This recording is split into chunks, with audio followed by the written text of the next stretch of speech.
Bonjour à tous, on se retrouve ce soir pour une session en Python. Il y a l'EuroPython, donc une conférence qui s'est tenue en juillet dernier, ouais, en juillet dernier à Dublin, et qui a sorti récemment toutes les conférences filmées via une playlist YouTube. Et donc là, je voulais vous proposer aujourd'hui justement de passer en revue quelques conférences que j'ai regardées et que je trouvais assez intéressantes. Donc je vais vous mettre le lien hop, dans le chat, comme ça vous pourrez suivre avec moi. Alors comme vous pouvez le constater, il fait toujours aussi froid ici, toujours pas de chauffage, donc on s'adapte avec toutes ces couches-là. Alors attendez, je finis d'éplucher ma clémentine et on va y aller.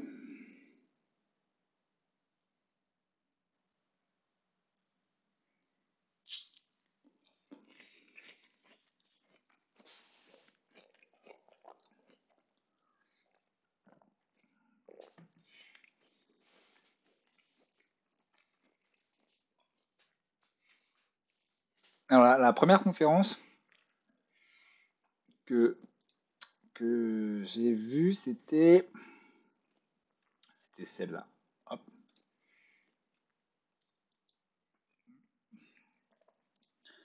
La, la checklist du data scientist.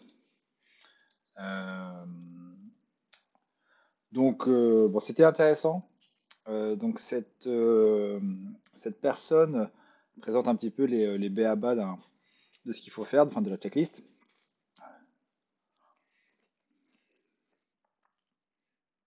Non, il y a pas forcément, pas forcément de choses qui m'ont marqué. La présentation est bien faite. Je vais la passer rapidement, que j'ai mis en x2. J'ai mis en x2. Ça va pas assez vite. Donc voilà, donc elle décompose enfin sa checklist en trois sous-étapes, hein. Avant le projet, pendant le projet et après le projet.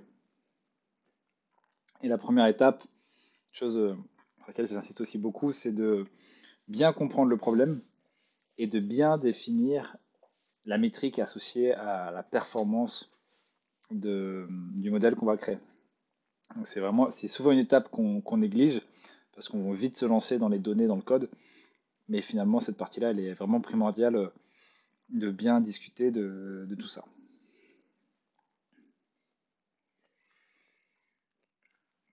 Donc là, elle présente deux approches qui permettent de formaliser les projets. Donc une partie sur Atlassian et une autre avec le Design Doc.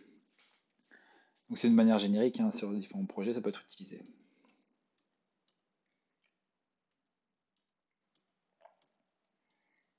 Alors hop, je passe.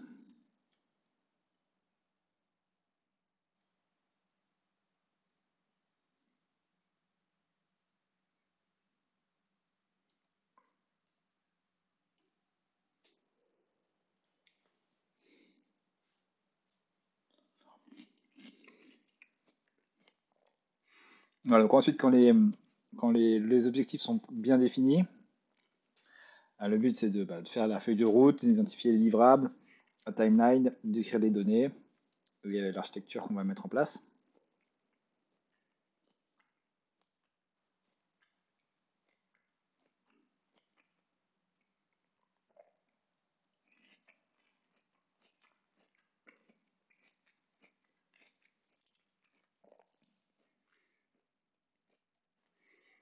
Donc je passe rapidement.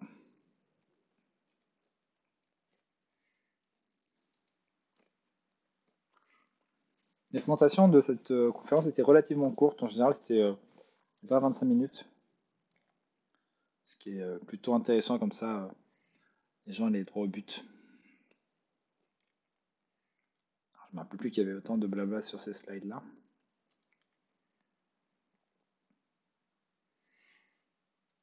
Voilà, donc ensuite elle insiste sur la partie reproductibilité. Je sais pas si c'est comme ça qu'on dit. Donc voilà, donc faire en sorte que les personnes qui vont tomber sur le projet vont pouvoir le refaire et ils ont bien tous les éléments pour mettre en place le projet, le relancer et obtenir a priori des résultats similaires à ce que vous avez pu avoir avant.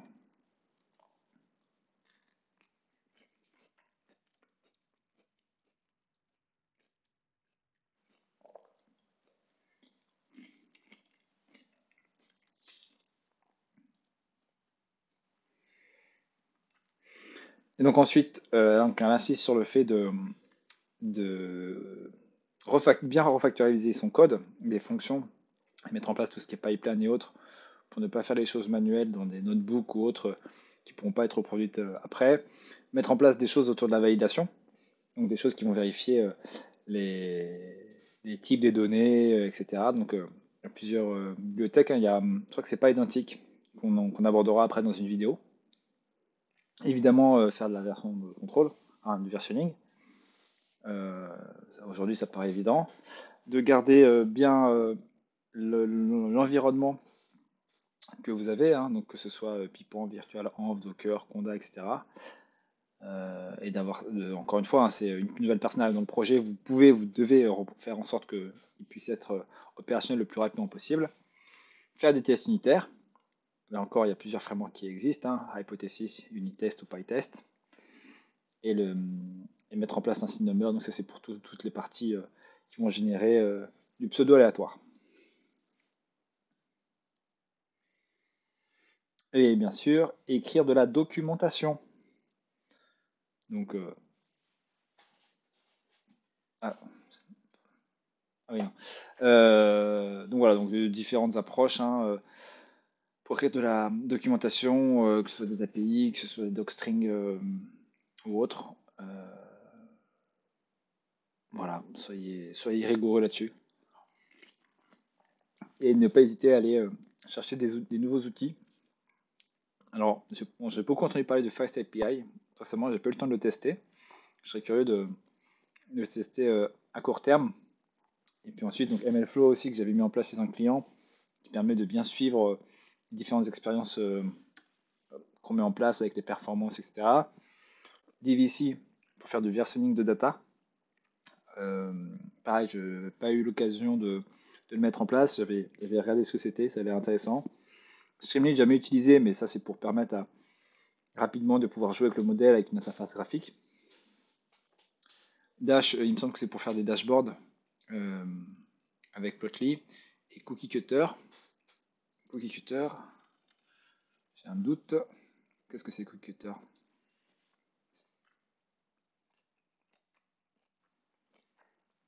Ah oui, c'est pour avoir. Alors pareil, je n'ai jamais utilisé, mais pour avoir la structure d'un projet en place rapidement. Apparemment, ça fait ça.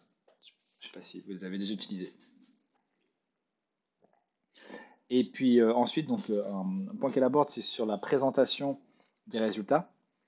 Donc quelques conseils, hein. Là encore, elle enfonce des portes ouvertes, mais c'est bien de le rappeler. De bien connaître votre audience pour adapter votre niveau de langage. Pas hésiter à faire un executive summary. Utiliser donc des bullet points. Alors, bon, moi je suis un peu partagé là-dessus. Ça dépend de l'audience, ça dépend du type de préparation, de présentation. En fonction du public, oui, ça peut être intéressant. En fonction de notre audience, quand il faut raconter une histoire, moi je n'aime pas mettre des bullet points. Je préfère plus mettre des images et me laisser guider par le flow. Mettre en avant les performances délivrables. Décrire le projet donc par rapport au planning business. Ne pas hésiter à donner des updates régulièrement sur le statut du projet. Discuter donc des actions à prendre en fonction sur le projet et sur le bénéfice. Et bien évidemment, parler de vos résultats et de vos intuitions sur tout ça. Voilà, donc c'est la fin de cette présentation. Et donc bon, après, elle termine, hein, évidemment, elle dit faut pas attendre que le projet démarre pour structurer son projet. Documenter dès le début. Faites des reports régulièrement. Et quand vous communiquez, soyez plus visuel que le jargon technique. Donc voilà, donc ça c'était première,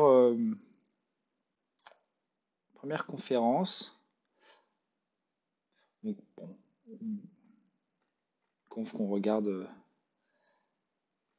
rapidement. Tac, voilà. La seconde, c'était I have to confess, I still love pandas. Hop.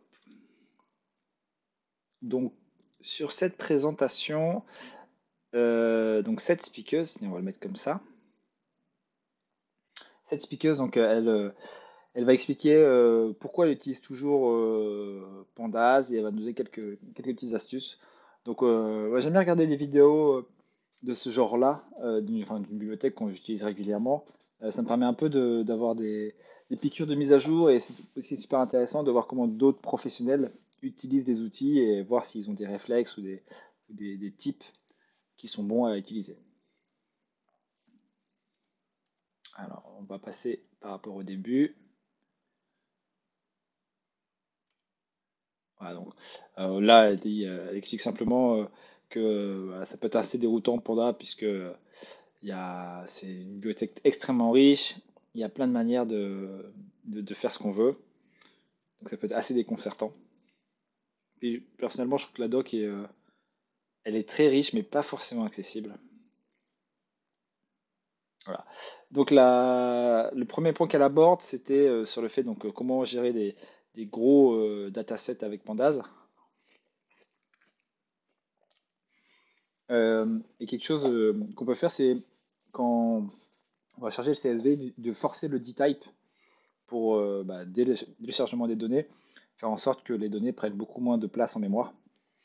Donc, si vous connaissez le type de vos colonnes, forcez le type, que ce soit, enfin voilà. Voilà, montre un exemple. C'est vraiment un des premiers éléments à faire au début. Et aussi, bien évidemment, en fonction des chiffres que vous avez, tout n'a pas besoin d'être en float 64 ou en int 64. Vous pouvez réduire en int 8 ou en float 32 si vous n'avez pas besoin d'une précision que permettent ces entités-là qui forcément prennent beaucoup plus de place en mémoire.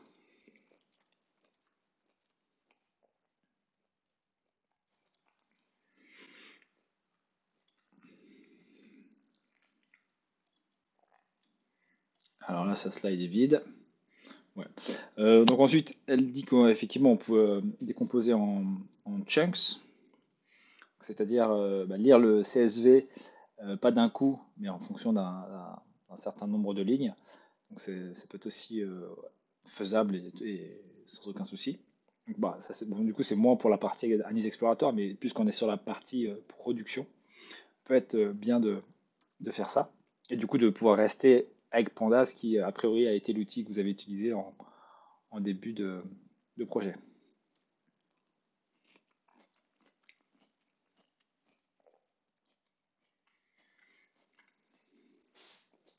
Alors le deuxième point qu'elle aborde, c'est justement le fait que, comme je disais tout à l'heure, il y a beaucoup de fonctions dans Panda et certaines se ressemblent beaucoup. On ne sait pas forcément comment s'y prendre. Bon, le plus basique, c'est l'accès à une colonne, hein, sur la notation en point ou la notation en crochet. Euh, les fonctions, donc est-ce qu'on utilise le somme de NumPy ou directement le somme de Pandas, même si derrière il utilise la même fonction. Euh, ce qu'elle euh, ce qu'elle dit, ce qu'elle dit, c'est que utiliser le point somme, df.somme, est plus rapide. Apparemment, elle a retesté ça et ça serait beaucoup plus performant de faire le point somme. Au niveau des valeurs manquantes, bon, pareil, elle met en avant que le fait que ce soit un peu confus, qu'il y ait le nul et le NA de disponible. Moi, je préfère aussi le NA, puisque finalement, c'est ce qu'on va retrouver après. Sur d'autres fonctions, on va souvent retrouver NA, on va moins retrouver nul pour dénommer des valeurs NaN. Voilà, donc ce L, du coup, c'est la praticité, la performance et la popularité. N'hésitez pas, ne pas hésiter à taper un petit peu sur Stack Overflow ou autre, comment font les autres pour s'en inspirer. Alors, je vais avancer rapidement.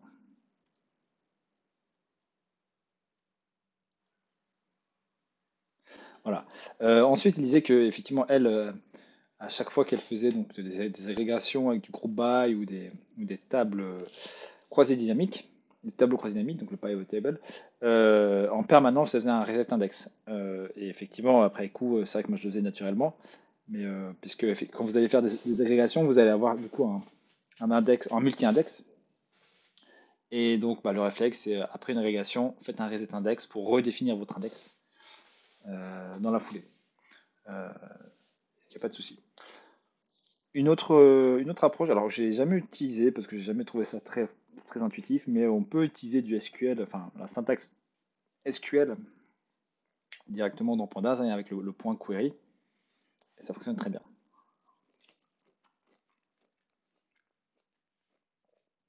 Ensuite, bon, elle parle d'un cas, alors un cas intéressant parce que ça m'est arrivé à la fois en formation. Donc, en fait, les colonnes, ce sont des séries. Donc, si on fait df, entre guillemets, entre crochet la colonne, on va avoir une série, qui est un tableau, euh, type de tableau dans Panda. Alors que si on fait crochet et ensuite on lui donne une liste de colonnes, on va avoir un data frame avec une seule colonne. Donc, en fonction de ce que vous voulez faire, forcément, vous n'aurez pas les mêmes fonctions, puisqu'il y a des fonctions qui sont valables que sur les séries, d'autres qui sont valables que sur les data frames. Donc, il faut garder en tête ça pour ne pas se faire piéger par la suite.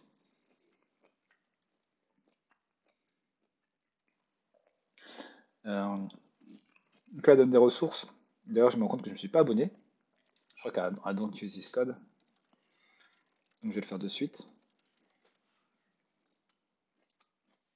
Donc, le James Powell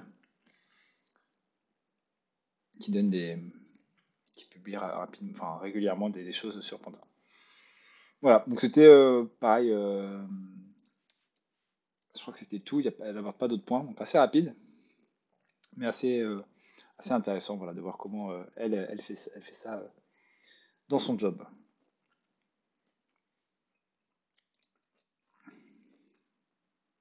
Alors la conférence suivante, c'était sur les API. Lean, Lean Route. Très jolie présentation esthétiquement. On sent que c'est éclaté. Euh, Ce que j'ai bien aimé dans cette présentation, c'est elle est très claire. Et donc, elle parle de l'exemple de cette prise où en fait un jour elle est tombée sur cette prise et elle s'est dit mais en fait c'est incroyable. Enfin, j'avais jamais vu de prise aussi simple.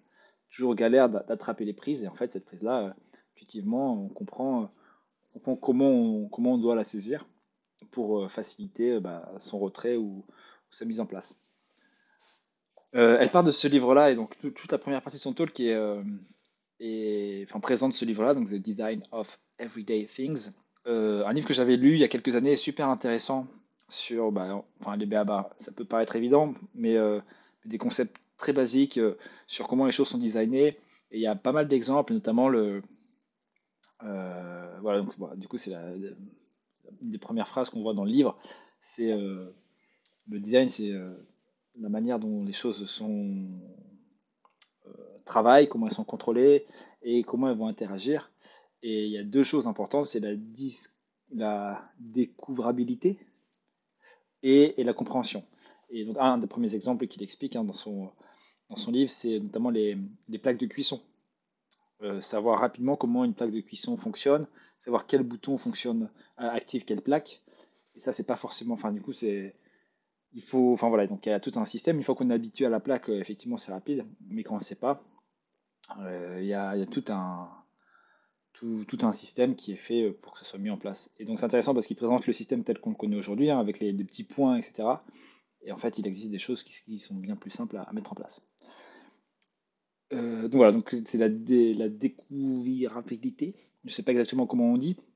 Et en fait, l'idée, c'est d'appliquer ça aussi sur les API pour faire en sorte que on n'ait pas besoin à chaque fois de consulter une API, enfin la documentation complète, et que finalement, juste en comprenant la logique, le design de l'API, on puisse transposer et aller chercher ce qu'on veut.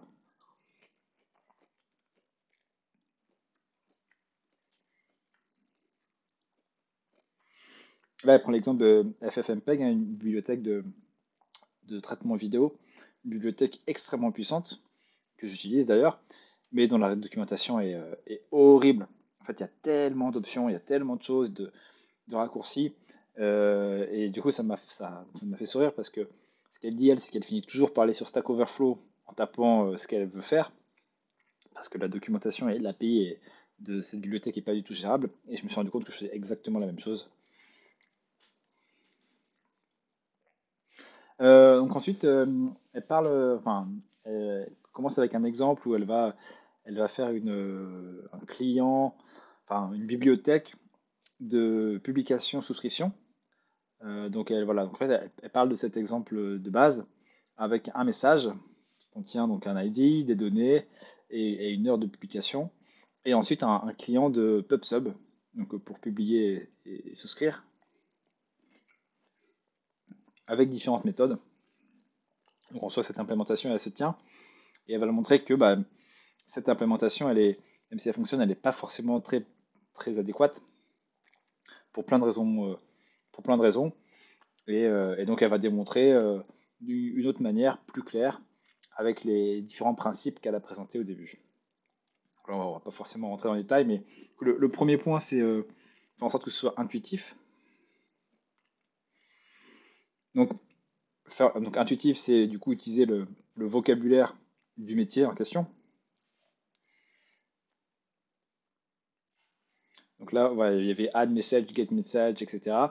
Et en fait, dans toutes les autres bibliothèques de PubSub, on va plus trouver le vocabulaire de publish, pull, hack, drain.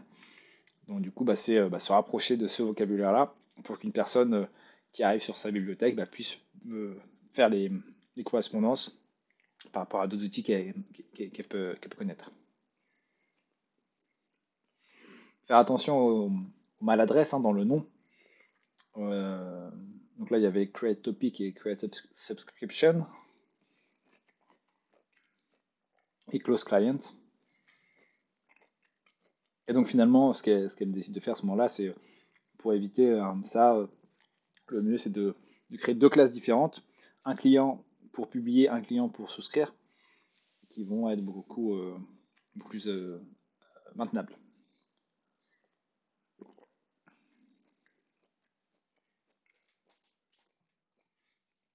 Et ensuite, c'était de faire la symétrie, c'est le concept qu'elle avait, c'est donc de faire en sorte que ce sont deux clients et donc les deux clients doivent s'utiliser de la même manière, grosso modo, c'est-à-dire on va les créer, on peut les supprimer, on peut les mettre à jour.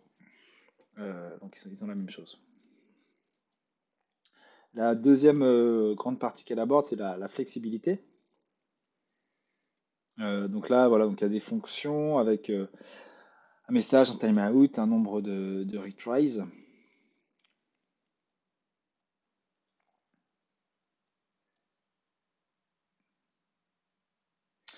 Euh, et donc, donc là, quand elle donne des valeurs par défaut, elle rajoute des éléments, des attributs. Ok, voilà, c'est ça. Ensuite, pour éviter la répétition, au lieu de publier un message, elle donne la possibilité de publier un ensemble de messages. Donc, elle met un itérable sur ça. Et ensuite, elle dit d'être prévisible et précis. Donc là, c'est pull, ça envoie un message ou non.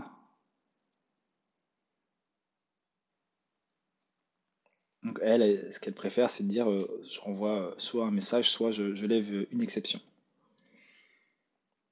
Ensuite, c'est sur la partie donc initialisation, donc pour faire en sorte que l'API soit agréable. Donc là, c'est au niveau du constructeur. Voilà, donc en fait, c'est par défaut, soit on prend les arguments, les attributs fournis dans la méthode, soit on donne des valeurs par défaut, donc soit pour l'ID ou la date.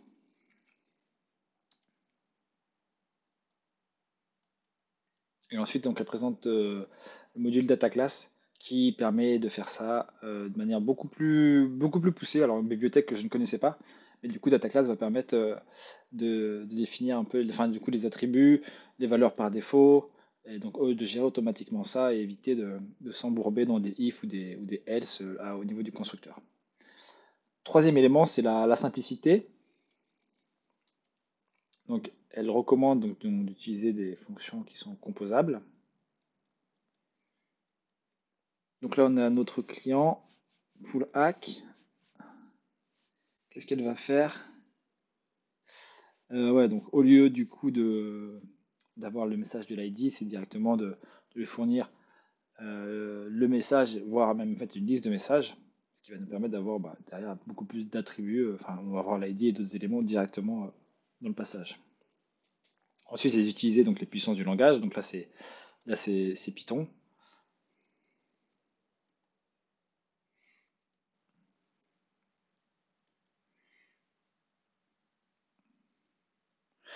Ah oui, donc cet exemple-là, c'était de dire que bah, finalement, lorsqu'on va, lorsqu'on a fini avec notre client, parce qu'on veut s'assurer que la connexion soit fermée. Et donc, si jamais il ne le fait pas, bah, automatiquement dans la fonction exit, on va closer, on va appeler la méthode close, ce qui va permettre de fermer les connexions si jamais l'utilisateur plutôt ne l'a pas fait précédemment. Ensuite, fournir de la praticité. Donc, un fameux README sur l'installation, sur le comment démarrer, et, et ensuite, et ensuite sur plus de documentation. Voilà, donc là, il fait un bilan justement de la bibliothèque avant, la bibliothèque après. Bon, je suis passé un peu vite. L'idée, c'est de vous présenter les grandes lignes. Je vous invite évidemment à voir la vidéo plus en détail si ça vous intéresse. Alors ensuite, bon, il y a une conférence, j'ai pas tout compris, donc je vais pas vous en parler. C'était Scaling Scikit-Learn. C'était très très bas niveau. C'était donc sur un mainteneur de la bibliothèque Scikit-Learn. Il allait très en détail sur comment il gère les opérations, la mémoire, etc. Je ne vous en parle pas, puisque ça serait une perte de temps. Hum, alors l'autre, c'était justement donc pas identique, dont je voulais parler. Simple Data Validation. Alors, où est-ce qu'il est?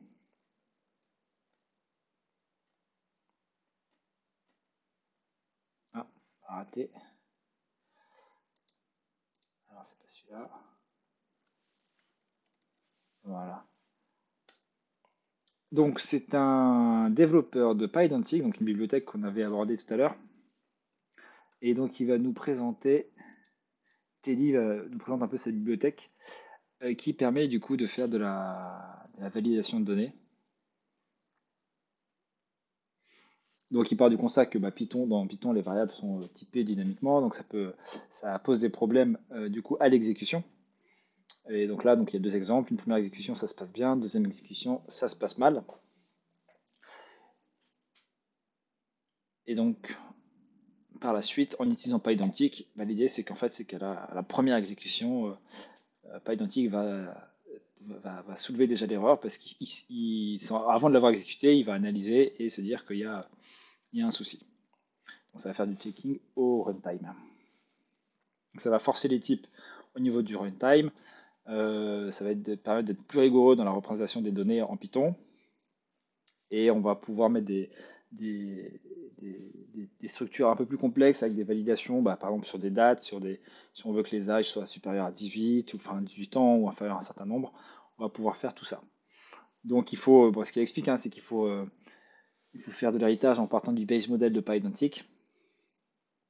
Et ensuite, automatiquement, donc là, on a le même code, sauf qu'on a rajouté le base model dans MyData.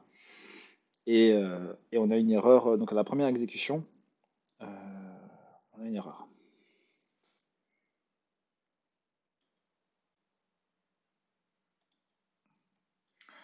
Voilà, donc ensuite, il présente comment aller un peu plus loin en utilisant le base model, voilà, comment injecter directement les propriétés, etc.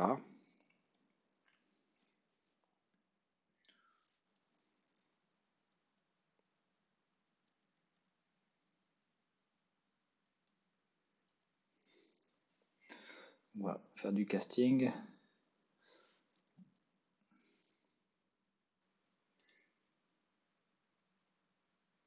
Voilà, donc ça, c'est la partie validation dont je parlais. Donc là, l'idée, c'est qu'on va valider cet âge-là et on va faire en sorte, on va valider que l'âge, que l'attribut âge est supérieur à 0, sinon on lève une exception. Voilà, donc bibliothèque que je n'ai jamais utilisée, donc c'était intéressant euh, à voir.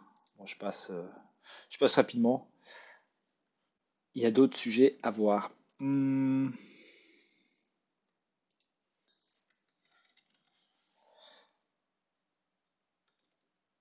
Alors, il y avait ce talk-là. Alors, c'était super intéressant. On sentait que le speaker était passionné. En fait, il a dépassé le temps qui lui était accordé.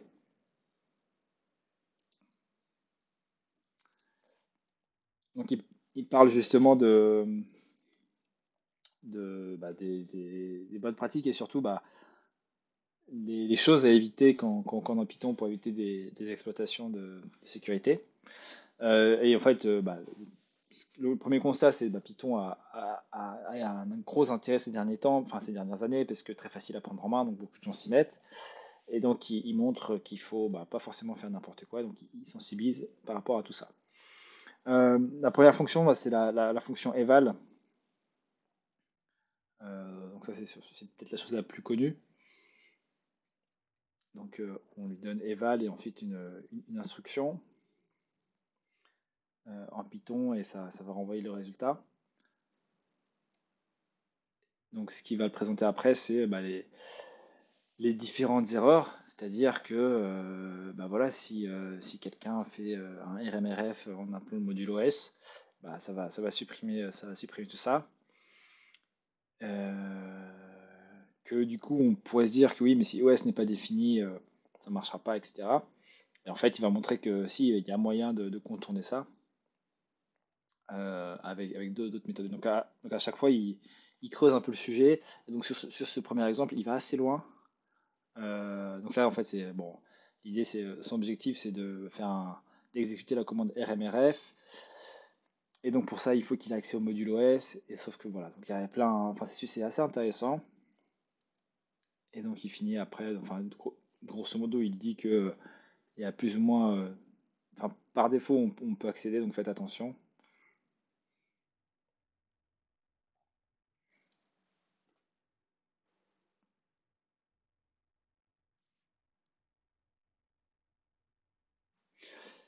Voilà, donc grosso modo, le eval c'est vraiment dangereux. Là, donc il citait un expert en sécurité qui, avec ce bout de code, finalement, arrivait, quoi qu'il arrive, à récupérer le module OS et à exécuter la commande qu'il voulait. Heureusement, donc il donne les alternatives, donc avec l'arbre syntaxique là, AST, literal eval, et avec du string parsing pour éviter ça. Donc grosso modo, n'utilisez pas eval. Ensuite, il parlait de Pickle, donc Pickle, la célèbre bibliothèque de cornichons, donc pour serialiser des données et les enregistrer. Donc, quelque chose qu'on utilise souvent en machine learning pour enregistrer ces modèles, puisque une bibliothèque très performante pour sauvegarder et également lire. Et en fait, c'est que la manière dont c'est euh, fait qu'on va pouvoir exécuter du code. Et il va me montrer ça. Alors ça, c'était ça. Enfin, c'est super intéressant parce que je ne connaissais pas. Donc un peu plus loin, il va montrer que voilà, il y a une méthode magique, donc Reduce, euh, qui va, qui va, qui est appelée. Et du coup, si on donne un pickle à quelqu'un et qu'on modifie le Reduce, c'est ce qu'il fait là justement. Là, du coup, il fait une classe exploit pickle, il redéfinit la méthode Reduce avec le fameux RMRF. Il dump ça, et ensuite, lorsqu'on load, ça va exécuter la commande, puisque la Reduce est appelée. Donc ça, c'est un problème. Et en fait, donc après, il rentre vraiment assez en détail dans le fonctionnement de Pickle avec comment ça marche, le protocole, etc. Donc, bon, je passe, c'est pas le plus important, mais c'est très intéressant.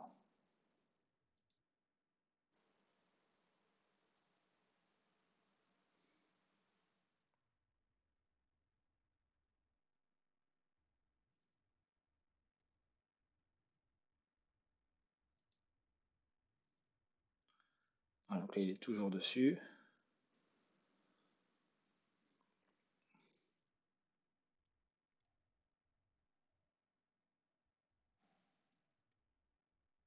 Il a passé beaucoup de temps, hein, c'est sûrement pour ça qu'il a débordé. Donc là, il fait un exemple en live pour bien montrer que il y a du code malicieux qui est exécuté alors qu'on fait juste un pickle pour load. Donc voilà, donc ce qu'il recommande c'est de sérialiser en JSON tout simplement, si vous avez des données simples, ou de les enregistrer en fournissant avec une signature. pour s'assurer, avant de charger une archive de quelqu'un à qui vous avez confiance, de vérifier si la signature est la bonne. Autre problème, c'était ces pipes. Effectivement, quand vous faites pip install, ça va les récupérer, ça va aller installer des choses et en fait, ça va, pendant la procédure d'installation, ça va exécuter des commandes. Donc là, voilà, donc là, c'est ce qui met. Et en fait, comment ça marche? C'est typiquement, donc si la bibliothèque Will est dispo, ça la télécharge et ça l'installe. Sinon, ça télécharge le code source.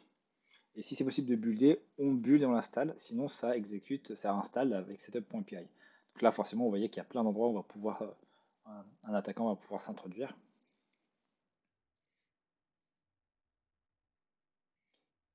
Et ensuite, il montrait un exemple de mémoire. Donc ça, c'était son exemple d'exécution de code.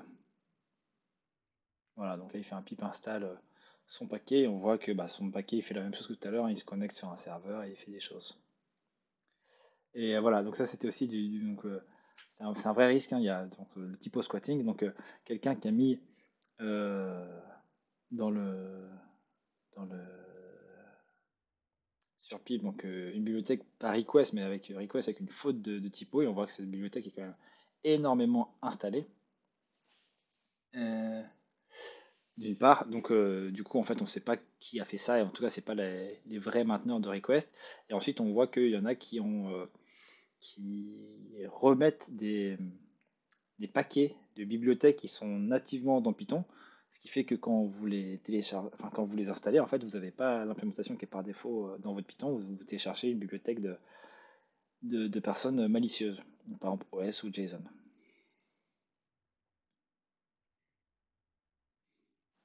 Du coup, pareil, hein, faire attention. Ce qu'il dit, c'est du coup rajouter les arguments donc only binaire et require hashes. Et surtout ne jamais installer en tant que sudo ou admin pour éviter bah, que la personne ait le contrôle administrateur de votre machine. Le point suivant, c'est sur les paquets périmés, enfin qui sont plus maintenus. Donc là, donc il parle de Django, où il va y avoir justement des failles qui sont pas forcément, qui sont plus, enfin, des versions qui sont plus maintenues. Donc bah, c'est assez simple, hein. Faites en sorte de garder les versions à jour et rester à jour sur les vulnérabilités qui sont listées par le comité CVE. Sur les dates de mise à jour, bon pareil sur Python. Là il montre les différentes versions et les failles dans Python. Et là bah, typiquement la Python 3.7 elle sera plus maintenue l'année prochaine. Donc bah, si vous avez des applications 3.7, il faudra passer en 3.8, etc. Pareil, hein, faites attention aux fonctions dépréciées dans les documentations des différentes bibliothèques.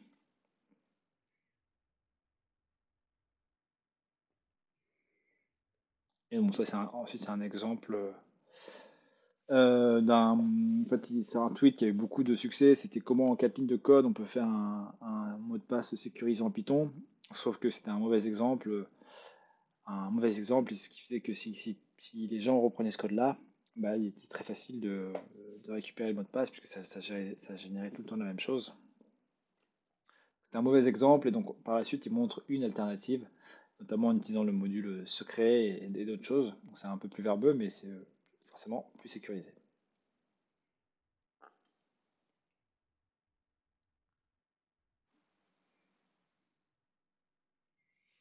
Euh,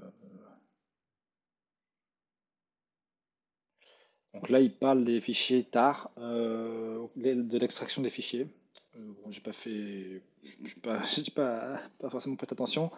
Et ensuite il parle de assert. Donc en fait assert il dit que enfin il précise hein, que c'est vraiment que pour du débugage et que en fait le code va continuer à s'exécuter. Donc, il ne faut pas utiliser du assert, il faut à la place lever des exceptions si jamais il y a un souci. Et il parle, voilà, donc il y a un flag en fait. S'il y a un flag qui est mis, on va s'arrêter là. Voilà. Euh,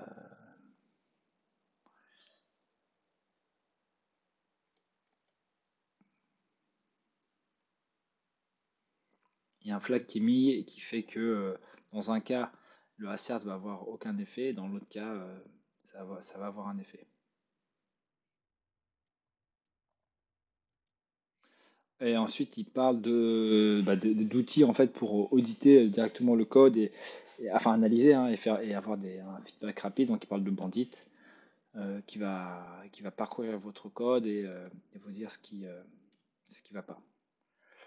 Bon, ensuite, bon, des rappels, hein, ne jamais faire confiance aux inputs d'un utilisateur, ne jamais runner Python en sudo en admin, mettre à jour votre système, lisez la doc, utilisez des outils d'analyse de code, et voilà. Donc c'était assez intéressant. Si ça vous intéresse plus, eh bien, évidemment, je vous invite à- à regarder la vidéo en entier.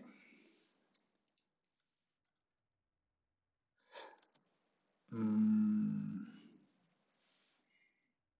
Alors la conférence suivante, alors j'ai j'ai bien aimé aussi. Donc, euh, le but du talk, c'est de présenter donc, les problèmes de sécurité dans un pipeline de machine learning et comment les éviter. Donc, on a ce monsieur-là qui a l'air très très balèze.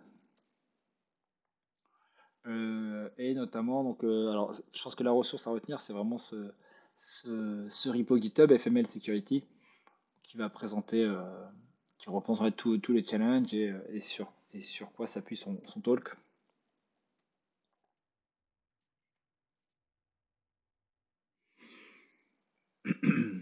Donc bon, là c'est l'introduction, donc il précise que un système, on ne peut pas le rendre inattaquable, mais le but c'est de mitiger au maximum les risques potentiels. Donc du coup, il introduit le MLSecOps enfin, en équivalence au SecOps, donc la partie sécurité des infrastructures. Bon, là c'est tout ce qui est MLOps. Et là, effectivement, c'est compliqué puisqu'on va avoir des attaques qui peuvent venir de beaucoup de sources hein, sur la partie hardware, sur les différents data flows qu'on va avoir en place ou sur les parties compliance, etc. Et donc là, c'est intéressant puisque alors vous connaissez sûrement OWASP, OWASP Top 10, hein, qui sont les 10 vulnérabilités les plus fréquentes sur le web. Donc on a l'injection SQL, cross-site scripting, etc. Donc c'est mis à jour assez régulièrement.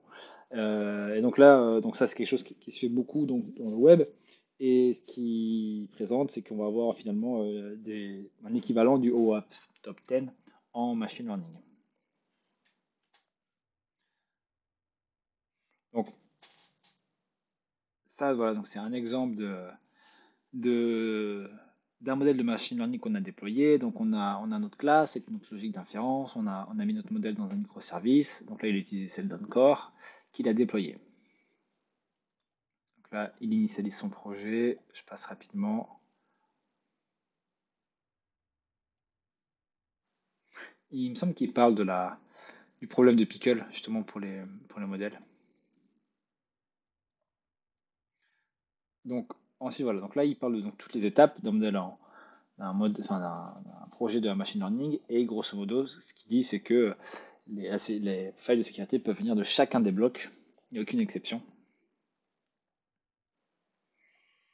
Donc, il y a, lorsqu'on va charger le modèle, notamment avec Pickle, on l'a vu tout à l'heure, les dépendances du projet, les vulnérabilités de code.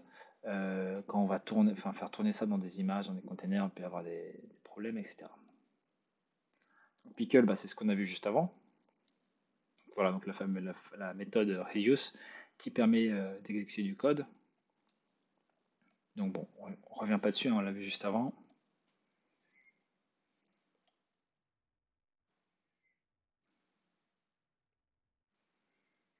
Et donc voilà, donc ce qu'il dit, c'est que aujourd'hui toutes les bibliothèques par défaut, elles utilisent Pickle pour sauvegarder leur modèle. Donc c'est une source d'attaque très très très très important. Donc il y a tout un sujet sur la confiance qu'on a sur les différents artefacts d'un projet de machine learning. Ensuite, alors ça c'était des attaques sur les gens qui vont exploiter en fait le service et faire une sorte de reverse engineering pour comprendre comment ça marche et du coup pouvoir biaiser le modèle. Donc extraire enfin, deviner en fait les données sur lesquelles ça a été entraîné. Donc voilà. Ce qu'il explique évidemment, c'est utiliser des outils qui vont scanner du code automatiquement, hein, comme tout à l'heure. Donc ça, enfin, ce talk faisait écho à l'autre, c'était intéressant. Les dépendances, évidemment, on en parlait. Bah, pareil, hein, toujours des problèmes sur les dépendances, faites attention.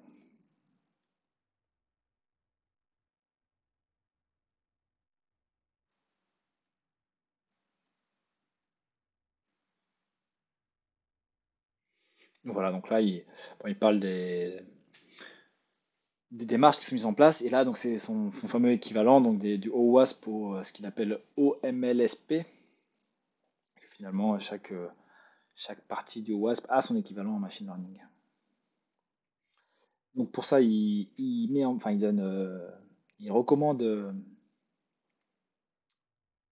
il recommande bah, son outil.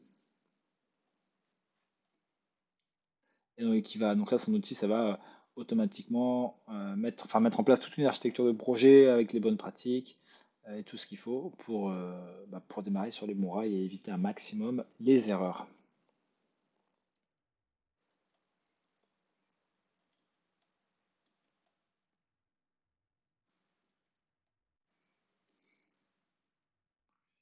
Et il me semble que c'est tout pour ce talk-là. Bon, encore une fois, je ne suis pas entré dans les détails. Si ce sujet vous intéresse, allez-y.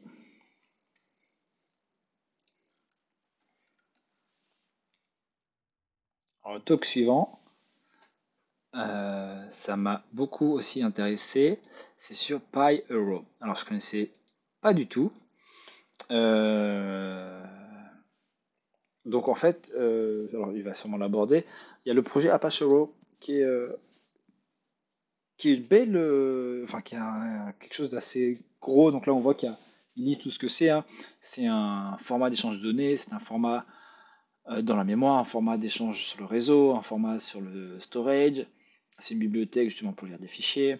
C'est un moteur de requête. Enfin, il y a vraiment c'est très très vaste. De ce que j'ai compris, Arrow, c'est vraiment pour assurer l'intercompatibilité et vraiment faire du traitement de données, que ce soit en Java, que ce soit sur Python, que ce soit en C, sur un maximum de hardware différents, etc.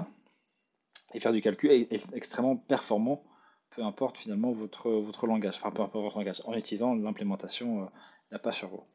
Donc ce jeune homme va nous présenter le PyArrow, donc la version Python. Il va nous commander ça. Donc là, il revient sur le fait que finalement, Arrow, ça fait beaucoup de choses. Voilà, l'idée, c'était écrivez n'importe où, n'importe quel langage, et faites-le tourner n'importe où.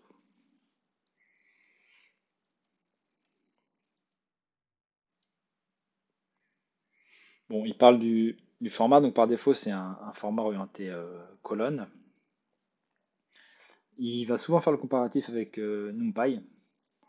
Là, il dit voilà que il y a un objet par défaut, pyarrow.array, qui va être l'objet fondamental.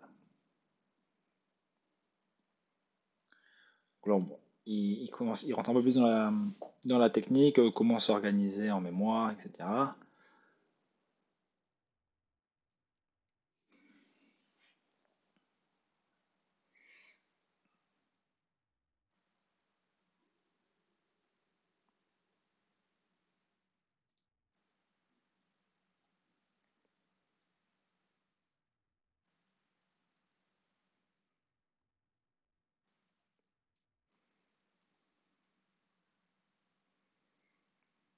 Alors j'avance, voilà comment on manipule les tableaux.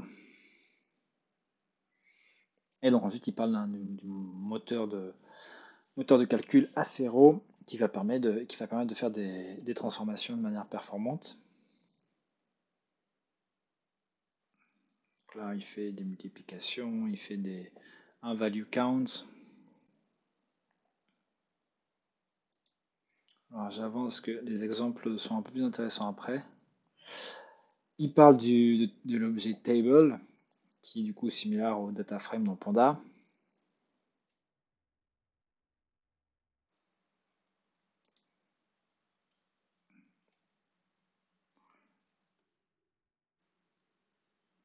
Donc là, voilà, il rentre là-dessus. Là, alors sur cette slide, il évoque le sujet que entre les différents outils, formats de stockage, etc. Donc là, on voit qu'il y a Pandas, il y a Spark, il y a HBase, Parquet.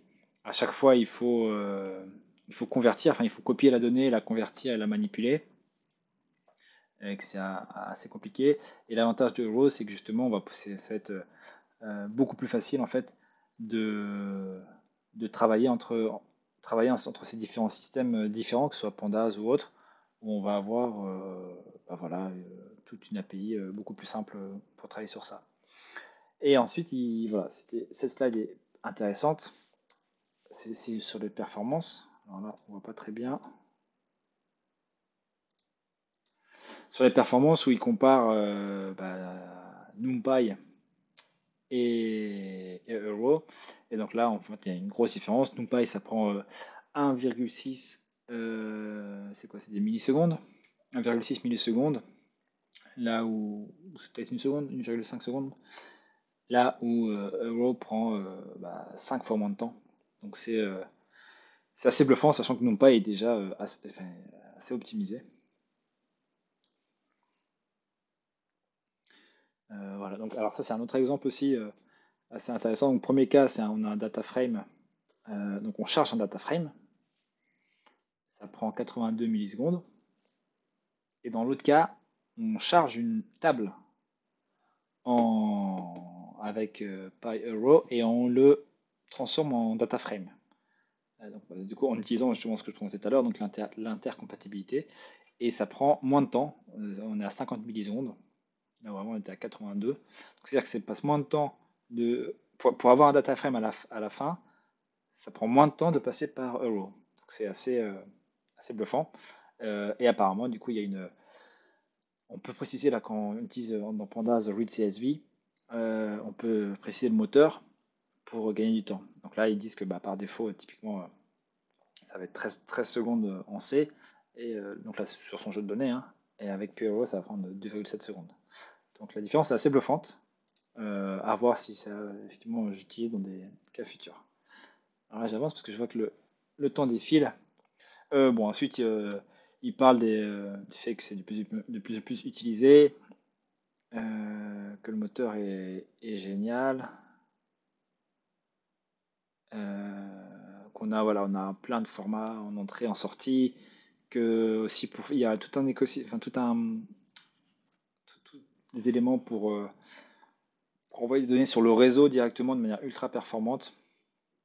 Donc, si vous manipulez des données, des grosses données, ça peut être intéressant. Ce sujet-là, un autre sujet, je ne vais pas vous en parler parce qu'il est pas incroyable. Juste un autre, une dernière conférence que j'ai observée et on terminera là-dessus, c'était sur les widgets dans Jupyter Notebook. Alors moi, j'ai jamais pris le temps de creuser en fait. Donc cette développeuse brésilienne nous présente en fait justement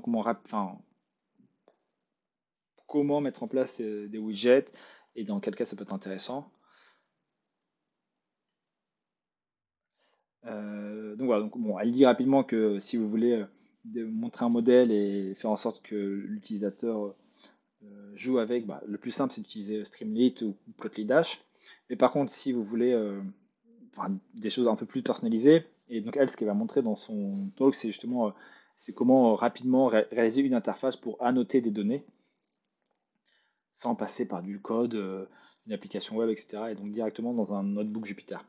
Et donc ce qu'elle dit, c'est que voilà, ce qu'elle dit là sur cette slide-là, c'est très pratique pour des usages en interne de fabriquer des interfaces.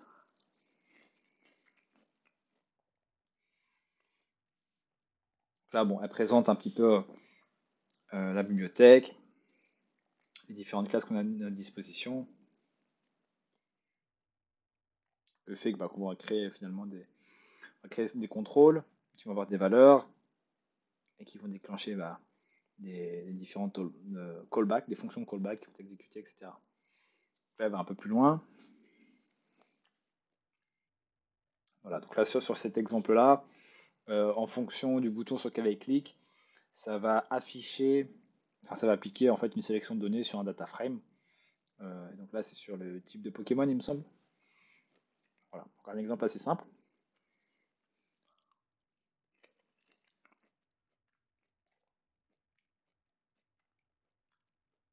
Donc voilà, donc là, c'est l'outil le plus intéressant, c'est que elle va, euh, elle va annoter les photos qui ont été correctement, enfin qui ont été mal classées par un modèle en production.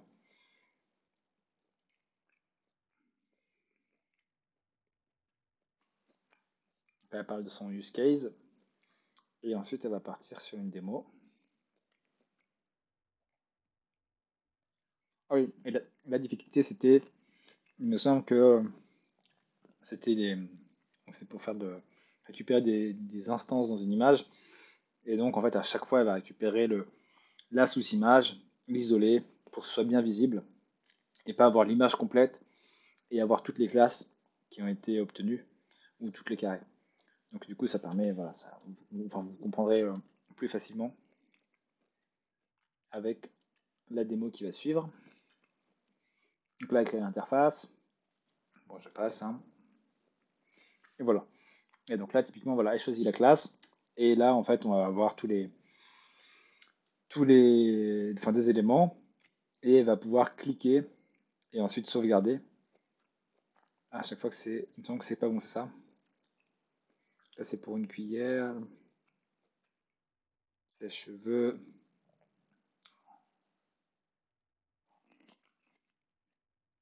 Là, pour la voiture, oui, ok. En fait, c'est juste un GIF. Là, pour la voiture, elle a sélectionné le pneu, enfin, l'image avec un seul pneu pour dire que c'était pas bon.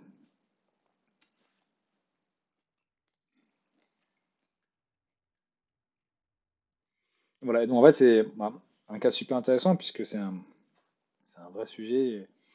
À la place d'utiliser soit des solutions propriétaires ou autres, elle utilise dans un Jupyter Notebook ces fonctions.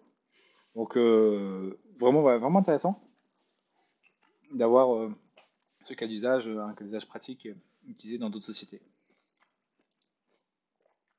Donc, voilà, c'était différentes conférences que j'avais regardées sur EuroPython. Il y en avait plein d'autres qui m'intéressaient, mais malheureusement, on n'a pas forcément le temps.